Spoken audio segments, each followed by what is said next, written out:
আজ শুরু হয়েছে বিসিবি নির্বাচনের মনোনয়ন ফর্ম বিক্রি। সকাল 10টা থেকে শুরু হয়ে চলবে বিকেল 5টা পর্যন্ত।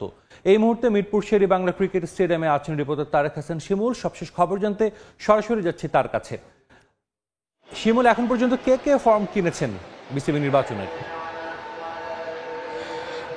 সাজিদ, আমি যদি আসলে বড় নামগুলোর কথা বলি যে এখন পর্যন্ত কারা মনোনয়ন ফর্ম সংগ্রহ করেছে, তাদের মধ্য থেকে নিশ্চয়ই বলতে হয় যে সাবেক অধিনায়ক খালেদ মাসুদ পাইলটের কথা। তিনি কিন্তু এবার সাবেক অধিনায়ক ক্যাটাগরি থেকে, যেটি সি ক্যাটাগরি, সেই ক্যাটাগরি থেকে তিনি মনোনয়ন ফর্ম ক্রয় করেছেন এবং কি আমরা এখানে দেখেছি তিনি সশরীরে এসে কিন্তু মনোনয়ন ফর্ম কিনে চলে গেছেন। পাশাপাশি যদি বলি যে সাবেক পরিচালক, যিনি বিসিবিতে দায়িত্ব পালন করেছেন 2001-05, সেই সময়ে দায়িত্ব পালন করার পর সাবেক পরিচালক সিরাজউদ্দিন মোহাম্মদ আলমগীর, তিনি ফর্ম কিনেছেন।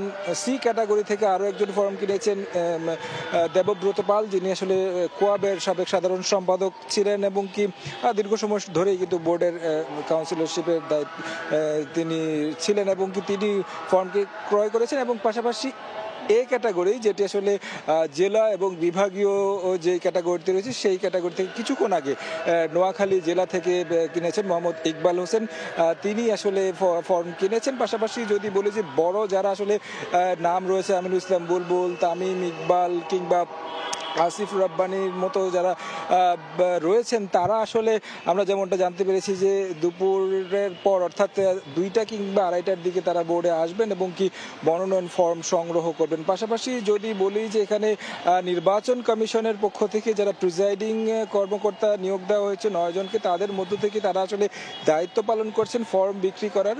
মূলত যে নির্বাচন কমিশনারের 3 জন যারা রয়েছে, তারা আসলে এখানে নেই। তারা আসলে তাদের পক্ষ থেকে তারা তাদের প্রতিনিধিরা আসলে প্রিজাইডিং কর্মকর্তা যারা রয়েছেন, তারা মনোনয়ন ফর্ম বিক্রির কাজটি করছেন আমরা যতটুকু জানতে পেরেছি। এখন পর্যন্ত বলা চলে যে সি ক্যাটাগরি থেকে বেশ কিছু ফর্ম বিক্রি হয়ে গেছে, প্রায় শেষ দিকেই সি ক্যাটাগরির, এবং দুপুরের পর 2টার পর থেকে আসলে আমরা দেখতে পাবো যে এ এবং বি ক্যাটাগরি থেকে আসলে ফর্ম বেশি বিক্রি হবে। তো আমার কাছে বিসিবি নির্বাচনের এই ছিল সবশেষ এখন পর্যন্ত।